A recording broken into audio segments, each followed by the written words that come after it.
दोस्तों, अप्रैल 2026 में भारत का गुड्स एक्सपोर्ट 43.56 अरब डॉलर का रहा और अप्रैल 2025 के 38.28 अरब डॉलर से 13.78% ज़्यादा। और गुड्स तथा सर्विसेज मिलाकर अगर हम देखें तो कुल निर्यात 80.80 अरब डॉलर यानी कि 13.59% की बढ़त। माल का व्यापार घाटा अप्रैल 2026 में 28.38 अरब तक बढ़ा है। यह घाटा मुख्य रूप से मध्य पूर्व संघर्ष से जुड़ा हुआ है, जिसने वैश्विक शिपिंग मार्गों को बाधित किया, फ्रेट और ऊर्जा लागत बढ़ाई और आयात बिल पर असर डाला है। नॉन पेट्रोलियम और नॉन जेम्स एंड ज्वेलरी निर्यात अगर हम देखें यानी कि कोर नॉन ऑयल एक्सपोर्ट तो 33.97 अरब डॉलर का रहा यानी कि 9.01% की बढ़त रही। इलेक्ट्रॉनिक्स गुड्स एक्सपोर्ट्स 48 अरब डॉलर पर 24.4% की बढ़त के साथ। यह मुख्यतः स्मार्टफोन एक्सपोर्ट से आया प्रोडक्शन लिंक्ड इंसेंटिव स्कीम की वजह से है। भारत असेंबल्ड इलेक्ट्रॉनिक्स का एक महत्वपूर्ण एक्सपोर्टर बनता चला जा रहा है।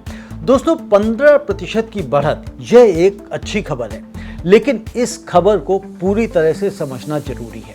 तो पहले हम जश्न की बात कर लेते हैं। तो जश्न का माहौल क्या है? अप्रैल 2026 में 43.56 अरब डॉलर 4 साल का सबसे ऊंचा मंथली फिगर है। यह एक अचीवमेंट है। इलेक्ट्रॉनिक्स में 24.4% की बढ़त, यह PLI स्कीम का नतीजा है। एप्पल, सैमसंग भारत में असेंबली बढ़ी है और यह एक सस्टेनेबल ग्रोथ ड्राइवर है।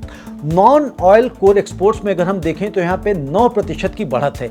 इंजीनियरिंग गुड्स, केमिकल्स, फार्मा, यह भी एक अच्छा संकेत है। लेकिन अब उस पहलू की बात करते हैं जो हमें असुविधाजनक करता है।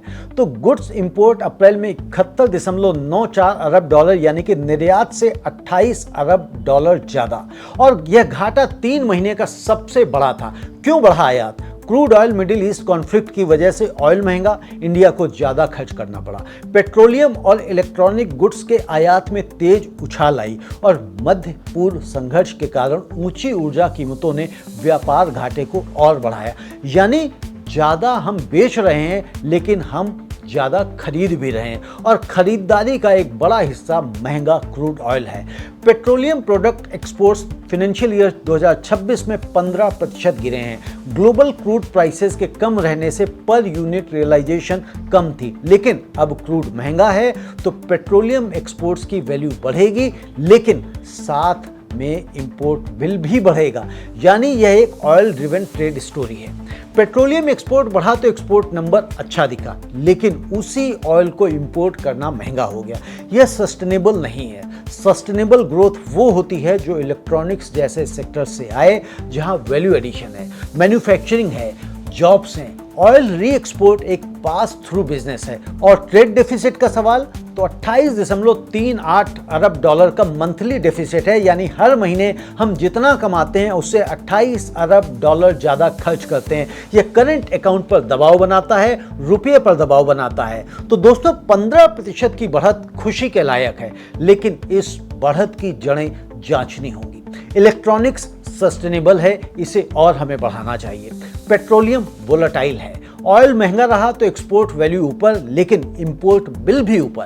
एग्रीकल्चर एक्सपोर्ट्स पोटेंशियल है, लेकिन पॉलिसी इनकंसिस्टेंसी से हमें खतरा है। $2 ट्रिलियन के टारगेट तक पहुंचना है 2030 तक, तो इन 4 सालों में इलेक्ट्रॉनिक्स, फार्मा, इंजीनियरिंग, एग्रीकल्चर, इन्हें और बड़ा करना होगा। ऑयल पर निर्भरता कम करनी होगी, तभी कुछ बात बनेगी।